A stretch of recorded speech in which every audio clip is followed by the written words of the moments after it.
Imagine standing in an airport security line for, for 4 hours. Oh, wow. Yeah. Well, the people screening your bags haven't been paid in over a month. Right. And the federal agents called in to help them out.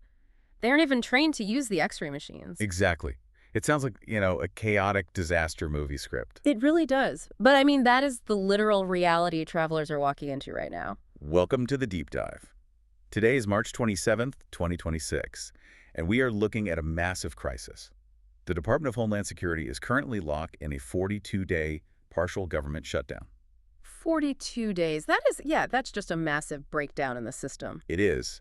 And just a few days ago, the Senate actually passed a late-night deal to fund most of the agency, right? To finally get those 60,000 Transportation Security Administration agents paid. Right, the TSA agents. Yeah. But House Republicans, led by Speaker Mike Johnson, flat out rejected it. They did. And the reason why is, well, it's very specific. Because that Senate deal stripped out all funding for immigration and customs enforcement, ICE, and customs and border protection. Right. And so the fallout from that rejection has forced this, unprecedented response. President Trump actually bypassed Congress entirely. Yeah, he signed an emergency executive order. Just to get those TSA workers their paychecks. And simultaneously, he deployed fully paid ICE agents to airports to try and manage these massive crowds. Which is a whole other logistical nightmare. Oh, absolutely. So our mission today is to untangle this massive web of political gridlock for you. We'll look at how a fight over voting rules basically broke the TSA. Yeah, and then we're going to connect the dots to see how a simultaneous overseas military standoff in Iran is, secretly making your mortgage more expensive. Right, because it all connects. But let's start with the immediate human impact, because the situation at the airports is just staggering. We are talking about 60,000 TSA workers. And 95% of them are classified as essential. Right, which means they are legally forced to report to work, even though they have missed paychecks for 6 solid weeks. 6 weeks? I mean, human endurance has a limit, right? When people cannot pay their rent or, buy groceries, the system holding everything together just starts to break. We are seeing reports that up to 40% of the TSA workforce has simply stopped reporting for duty. 40%? That's huge. Yeah, and nearly 500 officers have officially quit. You read the reports of how these essential workers are surviving, and it's just heartbreaking. It really is. Some are sleeping in their cars in the airport parking lots. Yeah. Because they literally cannot afford the gas to drive back and forth to their houses. Right. And others are actually selling their blood plasma just to buy food. It's unbelievable. And the direct result for you, the traveling public, wait times to get through security, are hitting 4 hours at major hubs. 4 hours? 4 hours, just standing there. But here is the bizarre paradox of this specific government shutdown. Oh, yeah. This is the part that confuses a lot of people. Right, because the Department of Homeland Security is partially shut down, yes. Yeah. But not all of its sub-agencies are actually out of money. Here's where it gets really interesting. ICE agents are fully funded. Yep. They're getting their paychecks right on time.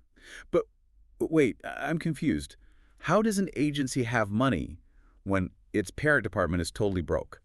Right, so it all goes back to a previous piece of legislation. Under a prior law called the One Big Beautiful Bill Act, ICE actually received $75 billion in advance funding. Advance funding? Yeah, spread out over 4 years. Okay, so they essentially put the money in a vault years ago. Exactly. Think of it like a massive prepaid debit card.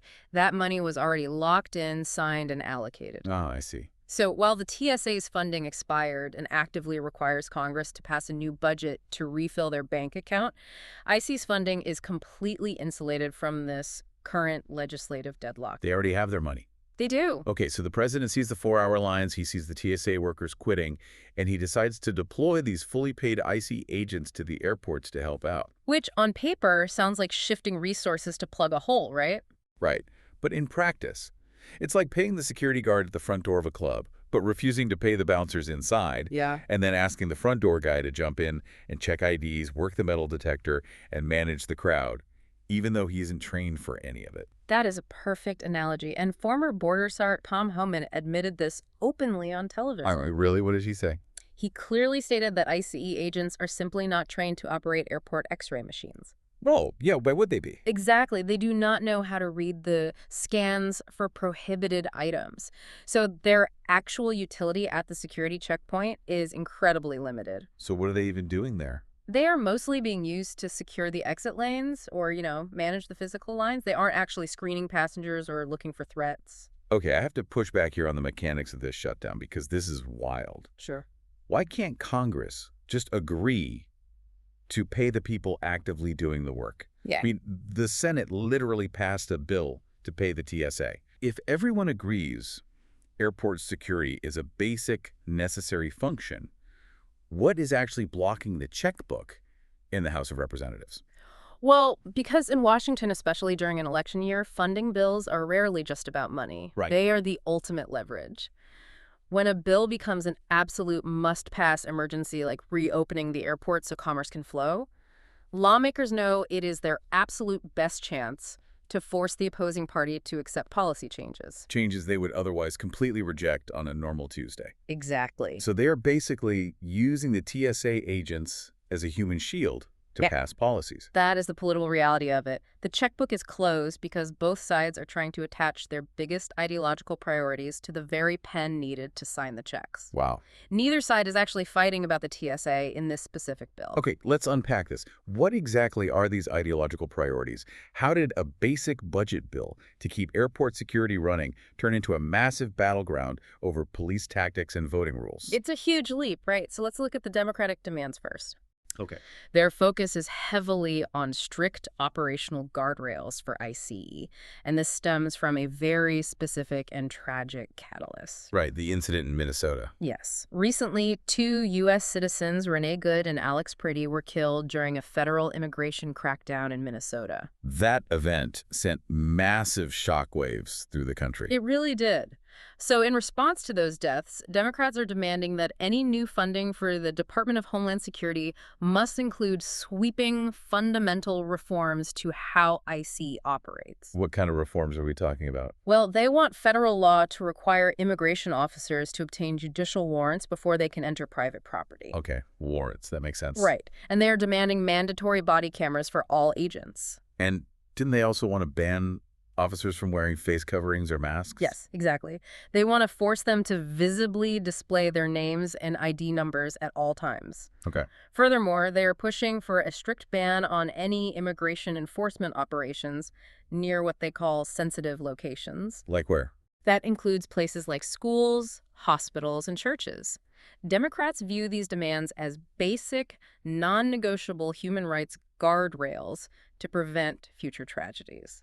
But wait, if Democrats are furious about how ICE operates, why wouldn't they just pass the funding but attach their strict reforms to the money? Why did the Senate deal strip the ICE funding entirely? Because attaching the reforms would never pass the current Senate. Oh, I see. Yeah. The Senate deal essentially tried to sidestep the explosion. It funded the TSA and other agencies to end the immediate airport crisis, but it deliberately excluded any new funding for ICE and Customs and Border Protection. So they just left them out entirely. Exactly. That was the compromise to get enough Democratic votes in the Senate to pass the bill without imposing the strict reforms that Republicans would absolutely filibuster. Which brings us to the Republican demands and why Speaker Mike Johnson and the House Republicans rejected that Senate compromise flat out. Right. For them, stripping out the ICE funding is a complete non-starter, isn't it? Totally. They view fully funding ICE and border security as the primary fundamental duty of the Department of Homeland Security. Republicans argue that you cannot have a secure nation if you selectively defund the agencies responsible for the borders and interior enforcement.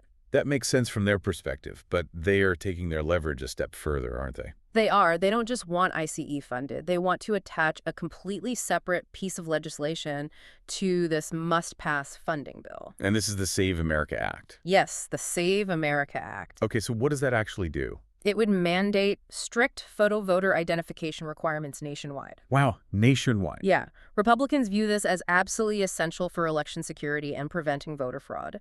But it is fiercely opposed by Democrats who argue it restricts voting access for marginalized groups. Right, and didn't we just see a vote on something like this? We did. Just recently, 47 Senate Democrats voted in lockstep against a similar photo ID amendment. So they're basically fighting two completely different wars on the exact same piece of paper. Democrats are using the shutdown to try and force police reform on immigration agents, while Republicans are using the shutdown to try and force strict voter ID laws and secure border funding. Yep.